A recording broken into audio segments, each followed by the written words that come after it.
មើលឃើញជាក់ស្ដែងយើងមិនពូឃើញអេស្ប៉ាញវាប្រេះពេកវាប្រេះហើយគឺវារំខានកីឡាករបារាំងមិនឲ្យលេងកើតហ្មងសូម្បីតែ Michael Olise ចេញបាល់អត់មានបានសូម្បីតែមួយបាល់ហ្មងចេញខូចគឺគេចាក់ហ្មងអញ្ចឹងវាធ្វើឲ្យប្រព័ន្ធលេងបារាំងយកមិនគៀងហើយរំពឹងទៅលើ Mbappe Ousmane Dembélé Bralibagola អត់ Dembélé ធ្លាប់ឲ្យទាញទាត់បានប៉ះបើយើងបើប៉ះអី Dembélé ទាត់ងាយ easy ដល់ទៅពេលជួបអេស្ប៉ាញគៀងយកមិនខ្សែការពាររបស់អេស្ប៉ាញចាប់ Mbappe ចាប់ Dembélé ចាប់ Olise ចាប់ Bralibagola របស់បារាំងចាប់ដូចចាប់ដាក់ក្នុងកំប៉ុងអញ្ចឹងហើយគាត់មើលទៅ Mbappe សុទ្ធអត់មានចង់គោលដៅសូម្បីតែមួយគ្រាប់អត់ទៅទេហ្មងអូយអេស្ប៉ាញលេងអេស្ប៉ាញចាប់កុកបារាំងនឹងចាប់មិនឲ្យនេះហ្មងមិនឲ្យមានបាល់សុទ្ធហ្មងគាត់បាល់ទី1បង្កើតកំហុសដោយខ្សែការពាររបស់បារាំង Lucas Digne បង្កើតកំហុសទៅលើឡាមីនបានបាល់ពេណាល់ទី Miguel Oyarzabal របស់អេស្ប៉ាញទៅទាត់គ្រាប់ទី2ខ្សែការពារ Pedro Porro អេស្ប៉ាញរបៀបលេងមកគេ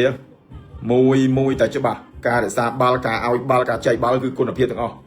គូគេណាមួយគេអត់ប្រកាន់រ៉ូទេបារាំងអេស្ប៉ាញអត់ដូចបារាំងទេបារាំងគឺប្រកាន់រ៉ូប្រកាន់ទូនាទី Vinsovic អ្នកណាការពារដមីប្រយុទ្ធតែបើអេស្ប៉ាញនោះការពារអាចឡើងដល់លើដល់កងអតនៅលើទៀតដូចគូរីឡាយនោះហើយបាត់បាល់ដេញអញ្ចឹងវាធ្វើឲ្យបារាំងវាពិបាកហ្មងជួយយំមិញឃើញដល់ថ្នាក់ដូអូលីសេចេញដាក់ឌូអេមកគាត់នៅតែមិនអាចឆេងហ្គេមបានទេកុំថាអូលីសេកុំថាឌូអេនៅបារាំងបញ្ចេញមកអស់ហើយយំមិញអាការ៉េតបេអាណា best player អាណា super sub បារាំងទម្លាក់ទាំងអស់តែនៅតែមិនអាចផ្ដួលអេស្ប៉ាញបានអេស្ប៉ាញធ្លាក់តាំងពី2010មកអេស្ប៉ាញលើកពានមក2014 2018 2022អេស្ប៉ាញយើងធ្លាក់មែន2022ម៉ែចូលមកដល់2026នេះញាក់សាច់ហ្មងអេស្ប៉ាញវាស្ងប់ស្ងាត់ដូចមិនសូវជាអធិកធមទេដូចមិនសូវអធិកធមដូចបារាំងប៉ូទុយហ្គាល់អាសង់ទីនអីអង់គ្លេសអីអត់ទេតែមកបែបលើនេះមកបែបញាក់សាច់ហ្មងយុគមិញអេស្ប៉ាញអូយពូខេងវាលេងការពារដឺមីគេនឹងដល់កបារាំងលេងអត់មានដឺមីទេណាពូមើលមិញបារាំងមានដឺមីទេមានតែសិតតែបំរើប្រយុទ្ធទាំងអស់Adrien Rabiot Chouameni Olise Mbappe Dembélé Bralibagola ឥឡូវយើងមើលសិតតែប្រយុទ្ធទាំងអស់ដល់ពេលតែប៉ះក្រុមអេស្ប៉ាញបកាយលេងបាល់ខ្លីបកាយ pressing ទៀតមានអីទៀតនៅអត់ទេលេងបាល់អត់បាន3ប៉ះផងភ្ជាប់សំខាន់បាល់បារាំងដូច rotate ដូចនេះដូចគៀងហ្មងអត់ទេបារាំងយកបាញ់គ្រប់តំបន់ហ្មងការពារដឺមីប្រយុទ្ធនៅខាងលើគៀងទាំងអស់អេស្ប៉ាញគេលេងលឿនណាអេស្ប៉ាញជួយមកយកមិញ Mbappe ចាញ់ដល់ Mbappe ទុកអារម្មណ៍លេងយកតែឲ្យកែងហ្គោលគេកាត់លឿងទៀតណាយុគមិញអត់ទេមួយរំពឹងលើបារាំងថាយុគមិញយុគនេះបារាំងដឹងតែតបអេស្ប៉ាញហើយបារាំងបងឡើងបងបារាំងសិតតែកីឡាករល្អបំផុតហើយណាមួយ Masford កីឡាករបារាំង23នាក់ហ្នឹងមានតម្លៃជិត1600លានអឺរ៉ូសួរអ្នកណាទៅថ្លៃដូចបារាំង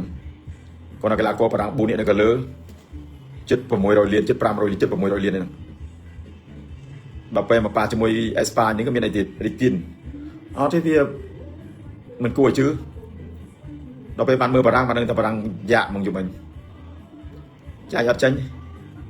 បារាំងលេងយប់មិញអាក្រក់មើលជាងប៉ូទុយហ្គាល់ប៉ាអេស្ប៉ាញទៀតប៉ូទុយហ្គាល់ប៉ាអេស្ប៉ាញគាត់មានបាល់លេងខ្លះទុកហើយត្រូវដឹងថាអេស្ប៉ាញស៊ីប៉ូទុយហ្គាល់តែមកគ្រាប់គត់អាបាល់ធ្វើប្រហែលចុងមកនឹងតែបើបារាំងវាងាយពេកអត់ដូចយើងរំពឹងខ្លាំងឈិនរត់យប់មិញពូរំពឹងនៅបារាំងមែនតើយប់មិញប្រមូលអស់ហើយកលុកកលៀតគីកោះអីក្នុងកងអាខេសអៅអស់